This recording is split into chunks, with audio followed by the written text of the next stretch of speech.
Assalamualaikum warahmatullahi wabarakatuh.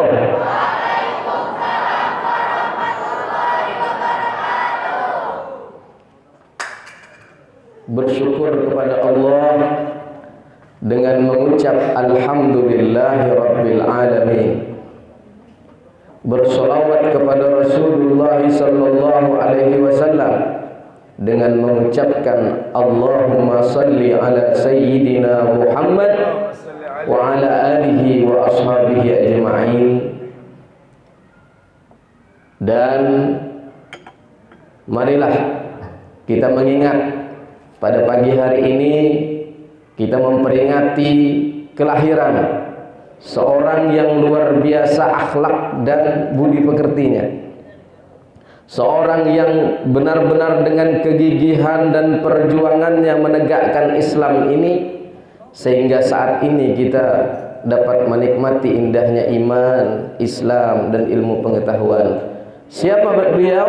Yaitu Sayyiduna Muhammad sallallahu alaihi wasallam, yang sama-sama kita hormati dan kita muliakan para majelis guru, wabil khusus Kepala Sekolah SMP Negeri 1 Kuala Tungkal. Di sini juga hadir guru saya ketika kuliah dulu, Bapak Dr. Abdul Rahim. Beliau ini adalah salah satu dosen yang sangat berkesan bagi saya, karena tempat tumpuan para mahasiswa kalau mengadukan segala persoalan-persoalan. Jadi kita doakan kepala sekolah dan para guru-guru di sini semoga Allah senantiasa jaga dan Allah sehatkan, amin. Kemudian seluruh majelis guru, para karyawan, staf TU, seluruh yang terlibat di dalam staf kepengurusan atau karyawan di SMP Negeri 1 Kuala Tungkal ini. Kemudian yang saya cintai dan saya sayangi, anak-anakku sekalian, para siswa dan siswi SMP Negeri 1 Kuala Tungkal. Mudah-mudahan berkah daripada peringatan Maulid Nabi besar Muhammad sallallahu alaihi wasallam yang kita laksanakan pada pagi hari ini, insyaallah kelak menjadi wasilah atau perantara kita mendapatkan wasilah atau kita mendapatkan syafaat baginda kita Nabi besar Muhammad sallallahu alaihi wasallam. Bapak Ibu serta anak-anakku sekalian yang dimuliakan Allah, sebelum kita memulai tausiah pada pagi hari ini, marilah kita mengingat-ingat bahwa bulan Maulid atau bulan Rabiul Awal yang saat ini kita berada pada waktu itu adalah bulan di mana di seluruh penjuru kampung, penjuru tanah air, bahkan penjuru dunia memperingati Maulid Nabi besar Muhammad dan menyemarakkan dengan memperbanyak salawat kepada Rasulullah sallallahu alaihi wasallam. Setiap kampung, setiap masjid, setiap tempat-tempat majelis taklim, di situ diserukan, dilantunkan salawat kepada Rasulullah sallallahu alaihi wasallam, karena ini adalah bulannya bulan salawat kepada Rasulullah sallallahu alaihi wasallam. Hadirin anak-anakku sekalian yang dimuliakan Allah, perlu diketahui salawat ini adalah satu amalan yang luar biasa. Kemana-mana saya sampaikan kalau ceramah, salawat ini adalah satu amalan atau ibadah yang diperintahkan oleh Allah luar biasa. Kenapa luar biasa? Coba saya mau tanya, kalau Allah perintahkan kita, kata Allah dalam Al-Quran, aqimis salat, dirikan salat. Pernah tidak kita mendengar keterangan atau penjelasan dari ustadz, dari habib, dari kiai yang menjelaskan Allah perintahkan kita sholat, kemudian Allah ikut sholat? Pernah tidak? Allah perintahkan kita untuk berpuasa. Ya ayyuhalladzina amanu kutiba alaikumus shiyam kama kutiba alal ladzina min qablikum la'allakum tattaqun. Diwajibkan berpuasa di bulan Ramadan. Apa pernah kita mendengar keterangan, penjelasan dari habib, dari ustadz, dari kiai yang menyatakan bahwa Allah ikut puasa? Pernah tidak? Allah perintahkan zakat di dalam Al-Quran. Tidak pernah kita dengar Allah ikut berzakat. Allah perintahkan haji untuk bagi yang mampu. Tak pernah kita mendapatkan keterangan atau penjelasan dari ustadz bahwa Allah ikut juga tawaf keliling Ka'bah. Pernah dengar? Tetapi ketika Allah perintahkan kita bersolawat kepada Rasulullah, Allah dulu yang melakukan. Bukan sekedar Allah ikut melakukan, Allah mencontohkan. Percaya tidak? Percaya? Buktinya, dalilnya di dalam Al-Quran apa bunyinya? A'udzu billahi minasy syaithanir rajim. Bismillahirrahmanirrahim. Innallaha wa malaikatahu yusholluna 'alan nabi. Kata Allah, innallaha. Inna dalam bahasa Arab itu kalimat penekanan. Sesungguhnya kata Allah, aku kata Allah, innallaha, sesungguhnya Allah, wa malaikatahu, dan malaikat-malaikatnya Allah, yusalluna 'alan nabi, bersolawat kepada Nabi, maksudnya yaitu Nabi Muhammad sallallahu alaihi wasallam. Lihat redaksinya, lihat redaksi, lihat susunan ayatnya. Pertama, innallaha, sesungguhnya Allah, wa malaikatahu, dan malaikatnya Allah, yusalluna 'alan nabi, bersolawat kepada Nabi Muhammad sallallahu alaihi wasallam. Setelah Allah bersolawat, Allah contohkan dulu, kemudian baru malaikat bersolawat. Setelah itu baru kalimatnya atau ayatnya disambung dengan ya ayyuhalladzina amanu sallu alaihi wasallimu taslima. Setelah Allah bersolawat, malaikat bersolawat, kemudian disambung ya ayyuhalladzina amanu, wahai orang-orang yang beriman, bersolawat dan berkirim salamlah engkau kepada Nabi Muhammad sallallahu alaihi wasallam. Hebat tidak?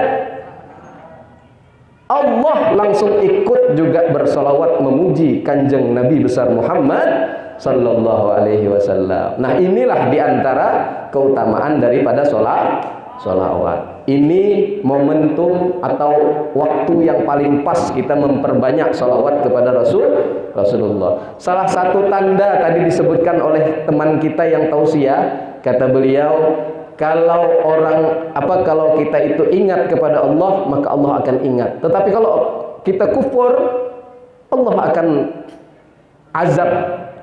Ya, dalam Al-Qur'an, la in syakartum la azidannakum wa la in kafartum inna azabi lasyadid. Siapa yang bersyukur, Allah tambah nikmatnya. Siapa yang kufur, azab Allah sangat pedih. Nah, di antara tanda syukur kita, tanda kita berterima kasih kepada Allah, mempergunakan semua nikmat yang Allah berikan kepada sesuatu yang dicintai dan disukai oleh Allah Subhanahu wa taala. Di antaranya banyak cara bersyukur. Kita dikasih mata, kita pandangkan mata kita kepada Al-Qur'an, kita belajar, kita menuntut ilmu Al-Qur'an, kita pandang mata kita kepada sesuatu yang baik, kepada sesuatu yang dicintai Allah, maka itu akan menyebabkan Allah senang, Allah akan menambah nikmat mata tersebut. Di antara kenikmatan yang diberikan oleh Allah, diberikan kita lisan.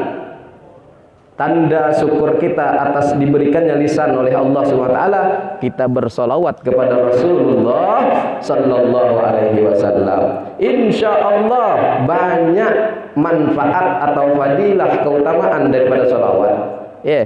Kita ini susah belajar, nangkap belajar tuh susah, diterangkan guru berpuluh-puluh kali tak bisa-bisa juga masuk. Ada tak yang macam gitu? Ada tak guru nyampaikan, jelaskan kayak gitu tak masuk-masuk? Ada tak? Ada ya? Mana orangnya nih? Allah kasih kemudahan kalau kita sering bersolawat kepada Rasulullah Sallallahu Alaihi Wasallam. Itu luar biasanya solawat. Jadi insya Allah tadi pagi saya dengarkan kita semua semangat bersolawat kepada Rasulullah SAW. Memang momennya ini adalah bulan solawat. Itu yang pertama. Yang kedua, tadi Pak Kepala Sekolah bilang katanya nanti Ustadz akan menyampaikan tentang hikmah daripada peringatan Maulid Nabi besar Muhammad SAW. Ada dua hikmah yang terkandung di dalam peringatan Maulid. Yang pertama, hikmahnya adalah di dalam peringatan Maulid ada kebersamaan di dalam melakukan kebaikan atau amal soleh.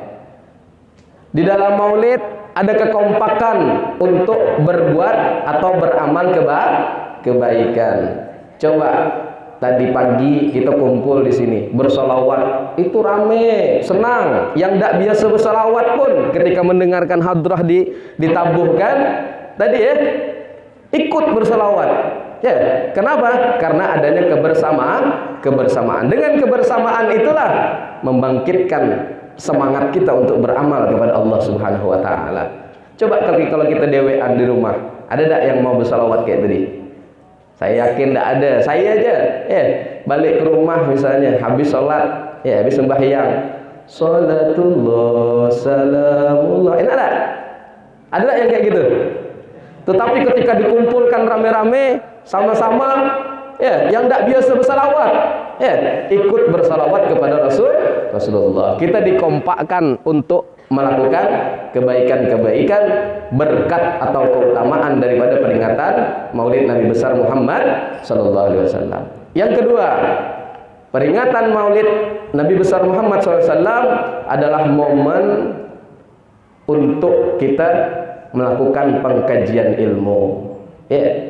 Jadi bukan cuma sekedar sholawatan, bukan sekedar senang-senang kita sholawatan, tetapi di sini juga kita mengkaji ilmu. Mobil khusus nanti kita akan sedikit sampaikan keindahan daripada akhlaknya baginda kita Nabi besar Muhammad Sallallahu Alaihi Wasallam. Kata Al Imam Asy-Syafi'i, kenal Imam Syafi'i tak? Ada yang kenal Imam Syafi'i? Oh, Imam Syafi'i itu luar biasa. Imam Syafi'i itu cerdasnya luar biasa. Kalau dia buka buku, Imam Syafi'i, kalau beliau buka buku mau menghafal pelajaran, itu yang di sebelahnya ditutup. Kalau membuka buku, yang di sebelahnya ditutup. Kenapa? Kalau dia sekali tengok langsung hafal.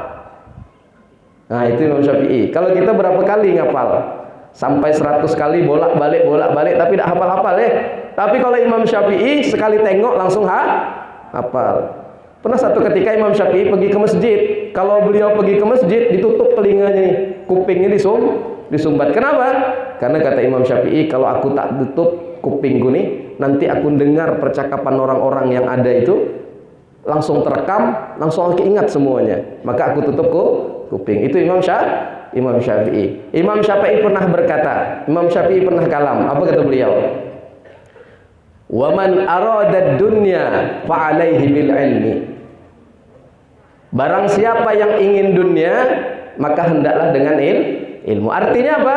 Ingin menaklukkan dunia harus dengan ilmu. Jadi kalau kita agama Islam ini bukan berarti kita tak boleh mempelajari ilmu dunia, ilmu umum, bukan tak boleh. Malahan anjuran dari Imam Syafi'i apa? Wa man arada dunya fa alaihi bil ilmi. Ini ada cerita. Mau dengar cerita tak? Ada orang nih tinggal di darat lah gitu tinggal di kampung. Ini kaya orang ini. Kebunnya di mana-mana, luar biasa.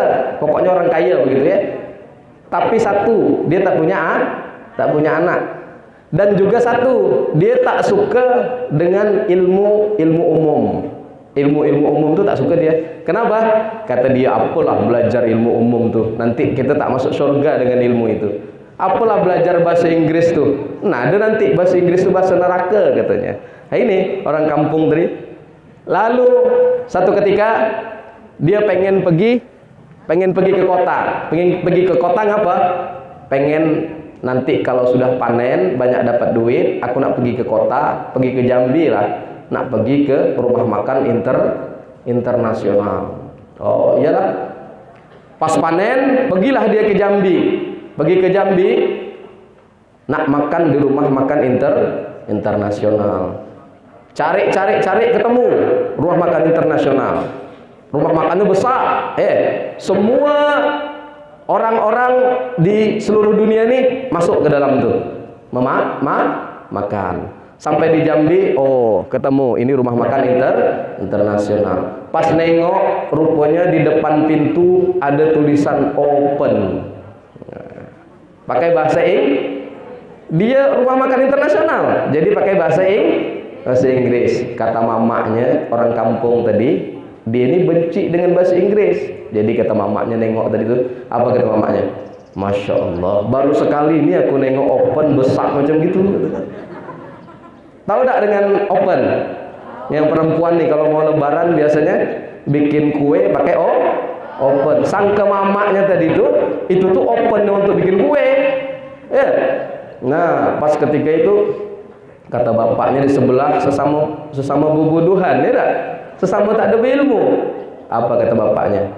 Iya juga ya katanya. Kalau kita masuk situ nanti bahaya nih, bisa terbakar.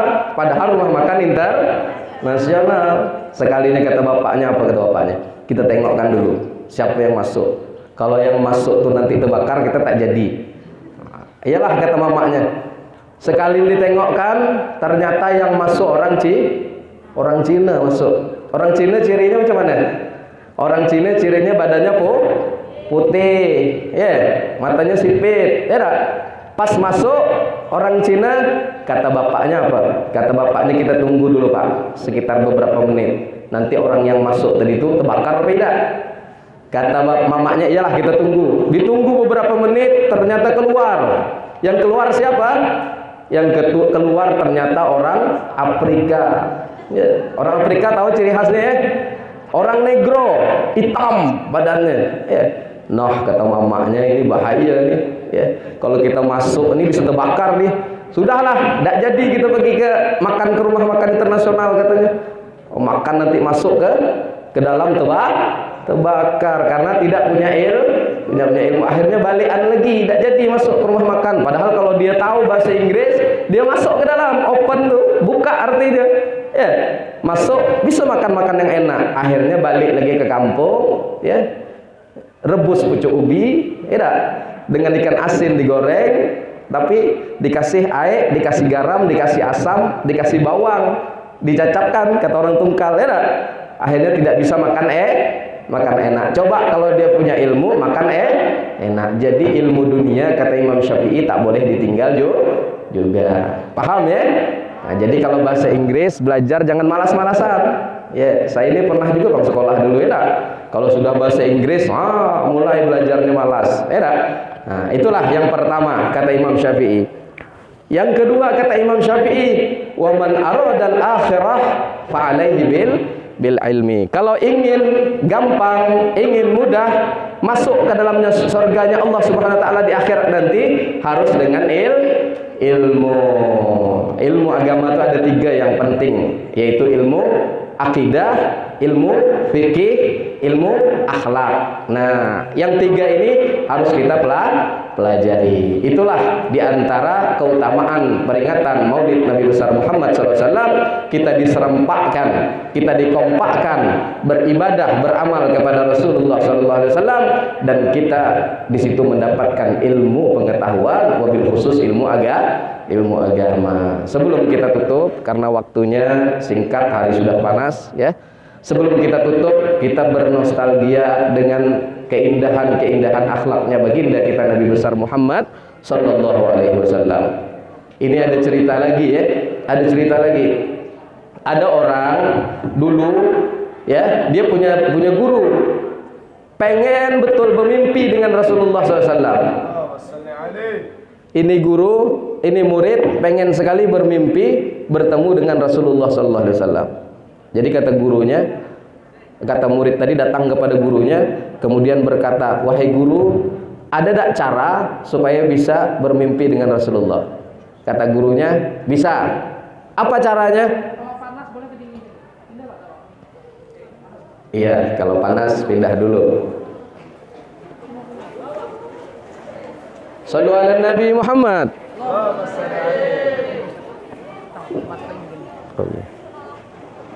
Kita salawat dulu ya. Kita salawat dulu.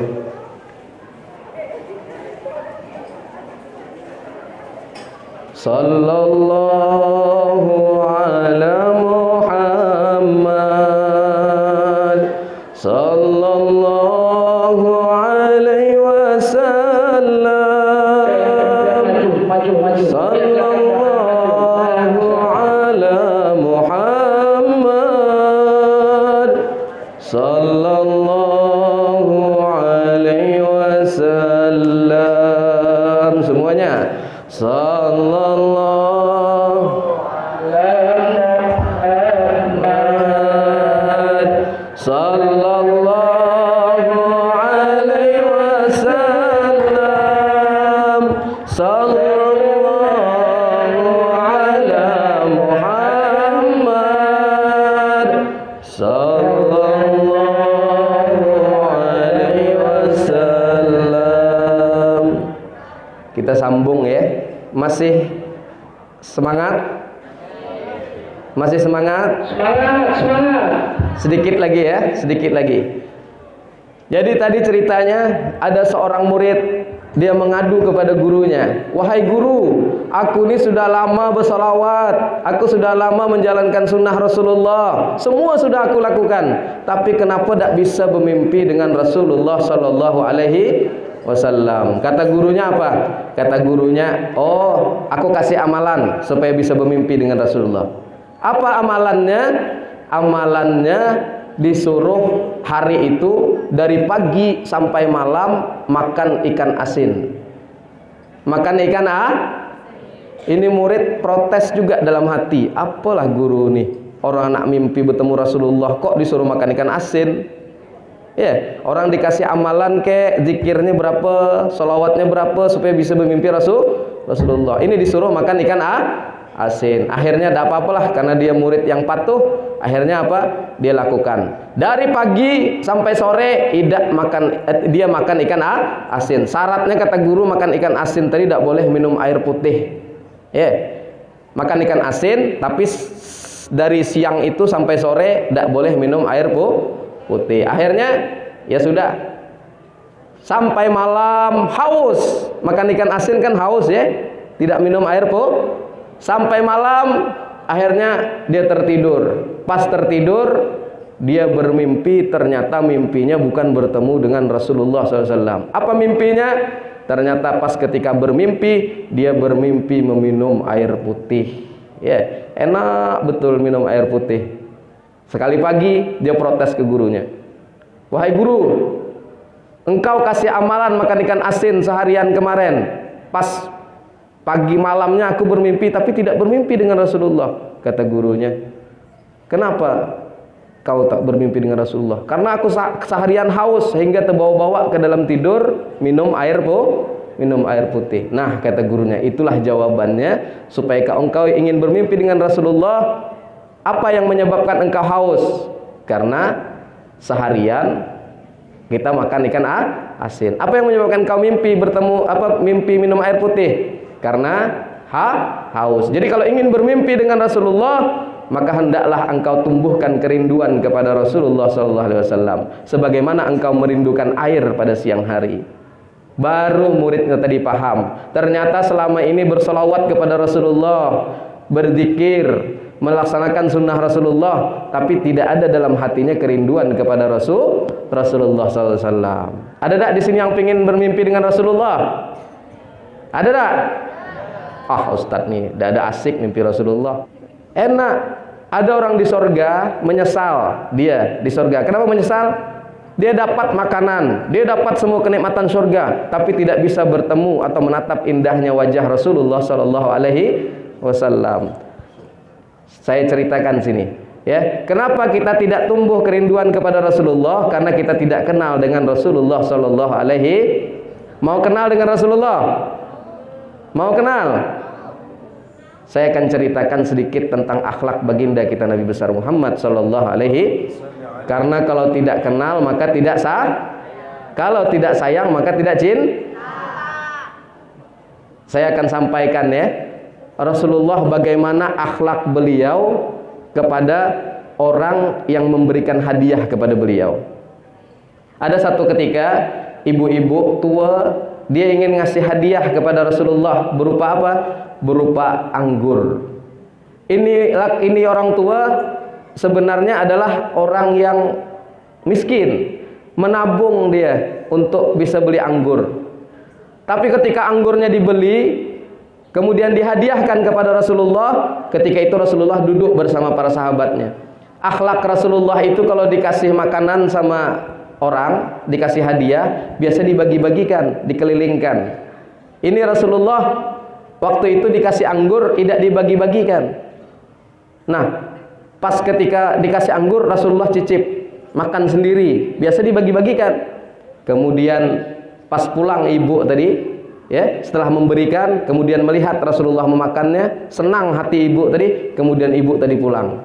Pas pulang, ada salah satu sahabat protes, celetuk lah bahasa kita tungkal. Apa kata dia? Wahai Rasulullah, kebiasaan engkau tuh biasanya kalau lagi makan atau dapat hadiah makanan, engkau bagi-bagi ke kami. Tapi tadi pas engkau berikan makanan, engkau tak kasih. Kenapa Rasulullah? Kata Rasulullah, tahu tak tadi? Anggur yang diberikan oleh ibu-ibu tadi anggurnya sangat masam. Kalau aku berikan kepada kalian, nanti pas kalian makan, pasti mukanya masam semua. Ya tak? Pasti mukanya masam. Jadi kata Rasulullah SAW, biarlah aku aja yang menikmati masamnya anggur ini, supaya ibu tadi tidak tersinggung. Nah, ini adalah adab atau akhlak baginda Rasulullah ketika diberi hadiah. Ada lagi satu kisah Rasulullah yang luar biasa. Ini yang terakhir insya Allah. Rasulullah setiap kali mau pergi ke masjid diludahi oleh orang yang membenci beliau. Setiap mau berangkat ke masjid diludahi orang. Setiap mau berangkat diludahi orang mukanya Rasulullah SAW. Tiba-tiba yang hari ketiga, pas Rasulullah berangkat ke masjid, tidak ada lagi yang meludahi tadi. Nah, kemudian Rasulullah SAW bertanya kepada sahabat yang lain, wahai sahabatku, kemana tadi orang yang selalu meludahi aku setiap hari itu? Katanya orang tersebut sakit, wahai Rasulullah. Ternyata akhlak Rasulullah luar biasa. Pas ketika mendengar sakit, Rasulullah langsung datang ke tempat orang tersebut dan memberikan hadiah. Dan Rasulullah SAW lah orang yang paling pertama menjenguk orang itu dalam keadaan sakit. Dan akhirnya orang itu masuk Islam dan menjadi orang yang sangat mencintai Rasulullah Sallallahu Alaihi Wasallam. Mudah-mudahan, ya, sekelumit daripada cerita akhlaknya baginda kita Nabi besar Muhammad Sallallahu Alaihi Wasallam ini bisa menjadi pemicu kita untuk mencintai dan merindukan Rasulullah Sallallahu Alaihi Wasallam. Sebenarnya masih banyak lagi kalau kita berkisah tentang akhlak Rasulullah, tapi karena waktu yang saat ini mungkin ya sudah panas, kesian, ya tak? Nah, mudah-mudahan kita semua bisa mencari informasi mengenal Rasulullah dari berbagai media. Insya Allah akan tumbuh kecintaan kita kepada Rasulullah dan kita akan menjadi hamba-hamba Allah yang nantinya mendapatkan masuk surga karena wasilah syafaat baginda kita Nabi besar Muhammad Sallallahu Alaihi Wasallam. Mungkin ini saja yang dapat saya sampaikan. Mudah-mudahan bermanfaat. Wabillahi taufiq wal hidayah. Wassalamualaikum warahmatullahi wabarakatuh.